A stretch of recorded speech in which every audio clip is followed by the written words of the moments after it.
नमस्कार दोस्तों, success vista classes channel पर मैं राघव दीक्षित आपका बहुत बहुत स्वागत करता हूं। दोस्तों, जैसा कि आप देख रहे हैं आरआरबी ग्रुप डी के एग्जाम्स की डेट फिक्स हो चुकी है। उसी एग्जाम को ध्यान में रखते हुए दोस्तों आरआरबी ग्रुप डी के प्रीवियस ईयर में पूछे गए क्वेश्चंस की हेल्प से दोस्तों हम आपको मैथमेटिक्स के प्रैक्टिस सेट लगातार सॉल्व करा रहे हैं। इसी श्रृंखला में आज हमारा ये 19वां प्रैक्टिस सेट है। अगर इससे पहले के 18 प्रैक्टिस सेट आपने नहीं देखे हैं तो पूरी प्लेलिस्ट का लिंक हमने डिस्क्रिप्शन बॉक्स में दिया है, वहां जाकर आप इजीली पूरी प्लेलिस्ट देख सकते हैं। अगर दोस्तों आप चैनल पर पहली बार विजिट कर रहे हैं तो सक्सेस बिस्टा क्लासेस को अभी सब्सक्राइब कर लीजिए और साथ ही साथ दोस्तों बेल आइकन को जरूर प्रेस कर लीजिए, क्योंकि आगामी वीडियो के नोटिफिकेशन आप तक लगातार पहुंचते रहेंगे।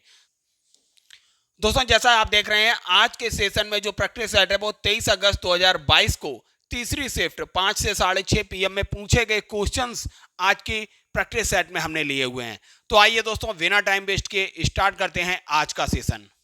पहला प्रश्न दोस्तों आपसे पूछा गया, यदि 18:30 समानुपात 30:x तो x का मान ज्ञात करना था। इस टाइप के प्रश्न दोस्तों आपसे आरआरबी ग्रुप डी में एक ना एक पूछा जा रहा है। तो 18/30 बराबर 30/x हो जाएगा। तो यहां से x की वैल्यू क्या होगी, क्रॉस मल्टीप्लाई करेंगे 30 गुणा 30/18, 6 तियो 18, 6 पंजे 30, 3 से ये 10 बार जाएगा तो 10 पंजे 50 हो जाएगी x की वैल्यू। अर्थात दोस्तों तीसरा ऑप्शन बिल्कुल करेक्ट हो गया। अगला प्रश्न देखते हैं। आपको दोस्तों ये सरल करना था, ये भी एक इस टाइप का प्रश्न आपसे पूछा जाता है तो सरल इजीली कर लेंगे आप। ये देखिए x² प्लस का 5x माइनस 12।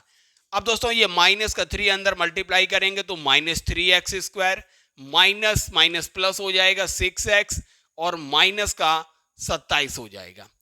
तो x² यहाँ प्लस का है या -3x² है तो माइनस का 2x² हो जाएगा। 5x और 6x 11x हो जाएगा। 12 और 27 को ऐड करेंगे तो माइनस का 39 आएगा। अर्थात दोस्तों आप देखेंगे इसका तीसरा ऑप्शन बिल्कुल करेक्ट होगा। अगला प्रश्न है दोस्तों, निम्न समीकरण में से आपको बताना था कौन सा समीकरण द्विघात समीकरण है।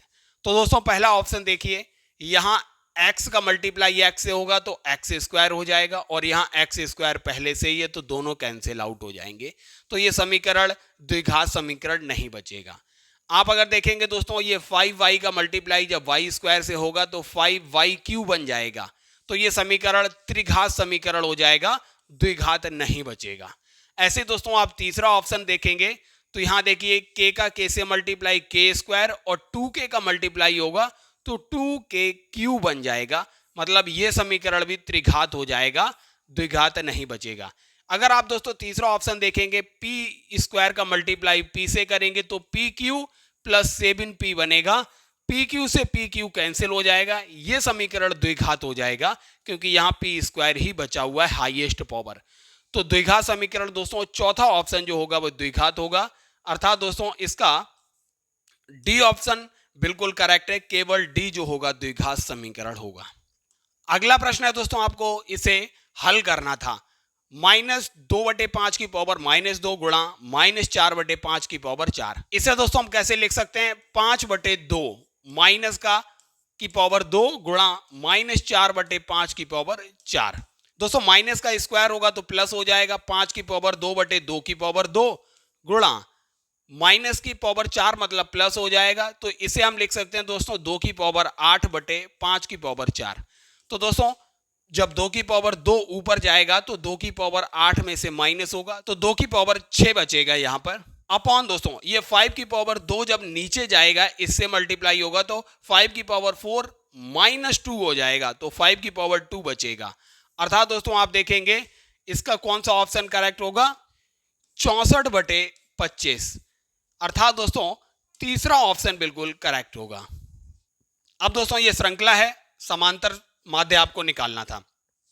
समांतर माध्य दोस्तों क्या होता है, समांतर माध्य बराबर होता है पदों का योग बटे पदों की संख्या, ये होता है समांतर माध्य।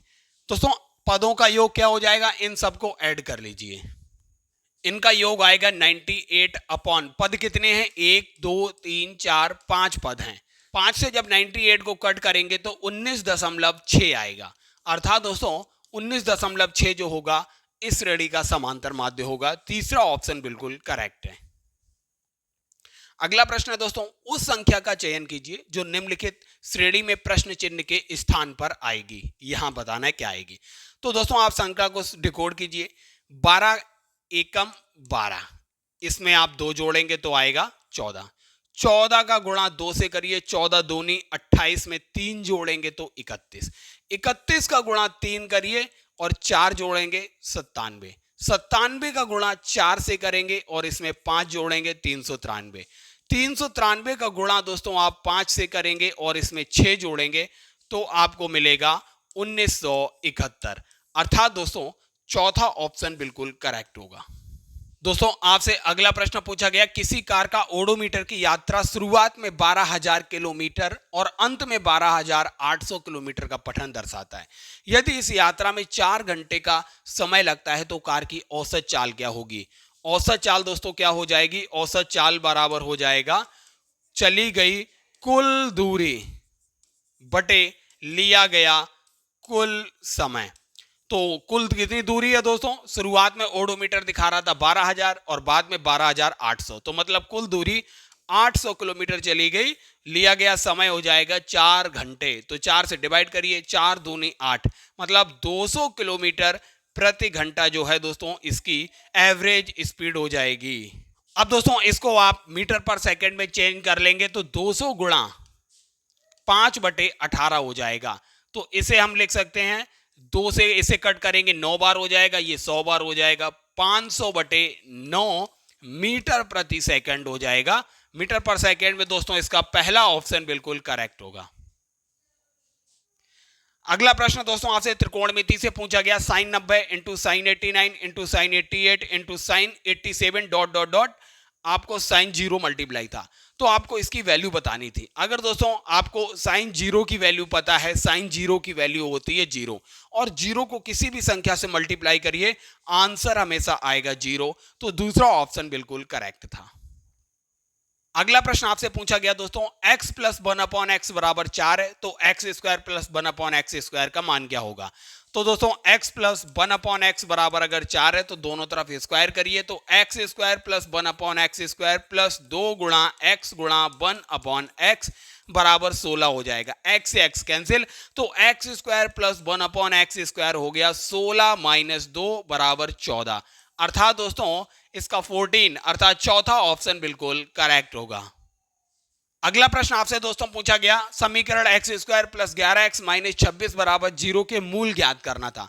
तो दोस्तों आप इसके मूल मत ज्ञात करिए, आप इसके मूलों का योग अगर ज्ञात करेंगे तो मूलों का योग क्या होता है, माइनस का b/a। b क्या है यहाँ पर, प्लस का 11 है तो माइनस का 11 बटे एक्स स्क्वायर की गुणांक जो है वो 1 है, तो माइनस 11 जो है दोस्तों मूलों का योग है। अब आप इनमें देखिए मूलों का योग माइनस का 11 कहां आ रहा है, तो 13 और माइनस 2 को ऐड करेंगे तो प्लस का 11 आ रहा है, माइनस के 2 और 11 को ऐड करेंगे प्लस का 9 आ रहा है, माइनस के 13 और 2 को ऐड करेंगे तो माइनस 11 आ रहा है, 11 और 2 को ऐड करेंगे तो 13 आ रहा है। मतलब दोस्तों ऑप्शन 3 ही है जिसमें मूलों का योग जो है माइनस का 11 है।